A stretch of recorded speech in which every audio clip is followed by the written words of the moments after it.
My name is Graham. In this video, I am going to show you how to build a tool that captures receipts, analyzes them, and organizes them before it ever touches your accounting software. I'll show you it in action first, and then I'll show you how to build the tool. It's super easy. If you feel like there should be an extra step in between your receipts and your accounting software that should not be you, you're in the right place. Whether you're just trying to get your receipts under control or you want this to connect to a broader operational system in your business, you're going to have a clear path forward by the end of this video. Let me just show you the whole thing really quick. I am going to submit a form from my phone and I'll select my name. I'll attach the photo, or I'll just take a photo on the spot. I'll add any notes if I need to and press submit.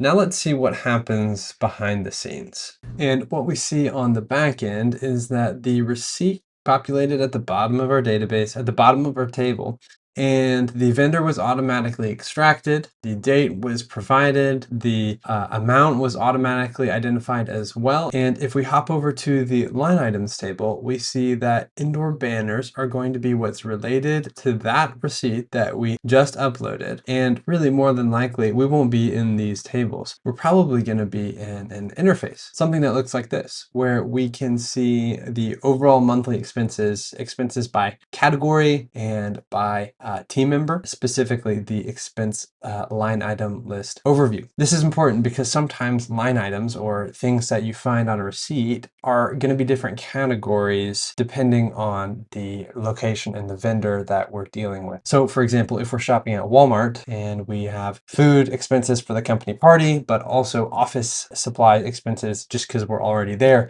those are going to be different line items with different categories. This is the reason that we use AI to process those line items. Now, what we're seeing here is a bridge between the receipt chaos and the accounting software, such that I can take what I'm seeing here. Maybe I add a column for categories and I add the ability to sort by month or by team member. And I can take that and then put it into QuickBooks, and it's a lot easier than going through individual receipts that are off of my computer, on my table, back up to the desktop. But let's see how it actually works. As you saw earlier, we have three tables in the top left-hand corner: receipts, line items, and team. Receipts are another word for the input, what got uploaded through that form. The line items get extracted from those receipts and are always linked to a parent receipt, as can be seen here.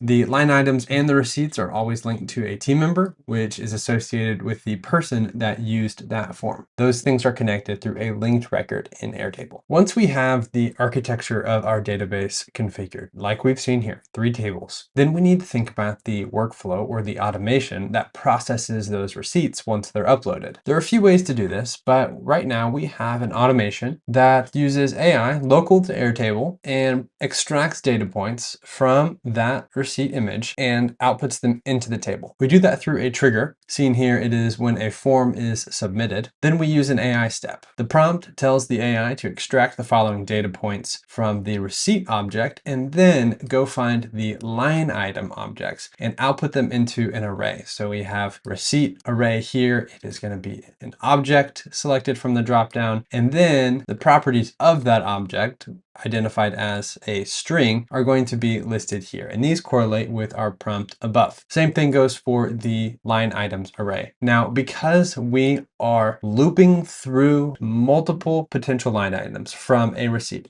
it's important that in the AI step, this is selected to array. After the AI extracts all of those data points, we update the parent record, that parent receipt record, with the following fields: the vendor, the total amount, and then the date that was on the receipt. Then for each line item, we create a new record in the line items table. We have the line item description, we have the amount, and we have the category. This field here links back to the receipt so that the parent receipt and each respective line item are always associated with each other. If you'll remember, the receipts table is where all of those form submissions land. So if we go into the grid view, we can add a new view, and we have some options, but if we select form, we're able to configure this form here, share the form, copy the link and access it on our desktop or on our mobile phone. As a manager or owner, it's important to make some of these fields required so that you get the information that you need. Submitted by is the team member, and so it's important to know who submitted what. It's required. Same thing for the actual receipt file. It's what the AI analyzes to extract those data points. Notes are optional. If somebody needs to add additional context, they sure can. So as we move along these top tabs, along the top of our Airtable header, we have hit data, and this is the same grid view here. It's just a different view to see the form. We've hit automation.